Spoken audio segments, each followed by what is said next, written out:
تو توشہ خانہ میں تحائف کیسے جمع ہوتے ہیں، یہ کن شرائط پر حاصل کیے جا سکتے ہیں اور ان پر پہلا حق کس کا ہے؟ اگر کوئی ان کا طلبگار نہیں تو ان کی نیلامی کیسے کی جاتی ہے اور ان کی مالیت کا تعین کیسے ہوتا ہے؟ بتائیں گے اسلام آباد سے محسن اعجاز۔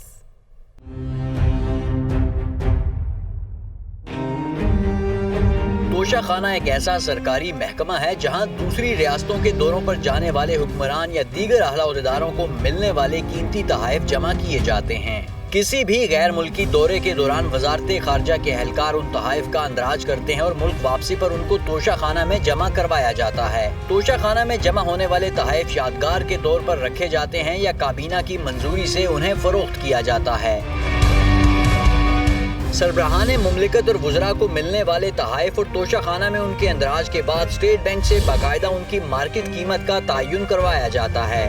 پاکستان کے قوانین کے مطابق اگر کوئی تحفہ 30,000 روپے سے کم مالیت کا ہے تو جس شخص کو تحفہ ملا ہو وہ اسے بغیر کسی ادائیگی کے اپنے پاس رکھ سکتا ہے۔ تاہم جن تحائف کی قیمت 30,000 سے زائد ہے انہیں مقررہ قیمت کا 50% جمع کروا کے حاصل کیا جا سکتا ہے۔ 2020 سے قبل یہ قیمت 20% تھی لیکن اسے بڑھا کر 50% کر دیا گیا تھا۔ حکمرانوں کی جانب سے توشہ خانہ میں جمع کروائے گئے تحائف قواعد کے تحت ہی فروخت کیے جا سکتے ہیں۔ اگر کوئی سربراہ مملکت چاہے تو وہ ملنے والے تحفے کو مخصوص رقم ادا کر کے اپنے پاس رکھ سکتا ہے، مگر پاکستان اور بھارت میں ایسے تحائف کی نیلامی کر کے بھی رقم قومی خزانے میں جمع کروا دی جاتی ہے۔ توشہ خانہ قوانین کے مطابق ان تحائف پر پہلا حق تحفہ ملنے والے کا ہے۔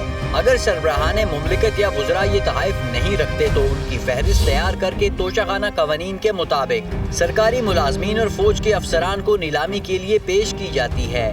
نیلامی سے جو اشیاء بچ جائیں تو انہیں عام عوام کے لیے نیلامی میں رکھ دیا جاتا ہے۔ ان قیمتی اشیاء کو خریدنے والے سرکاری ملازمین یا فوجی افسران کے لیے اپنے ذرائع آمدن ڈکلیئر کرنے کے ساتھ لاگو ٹیکسز ادا کرنا ہوتے ہیں۔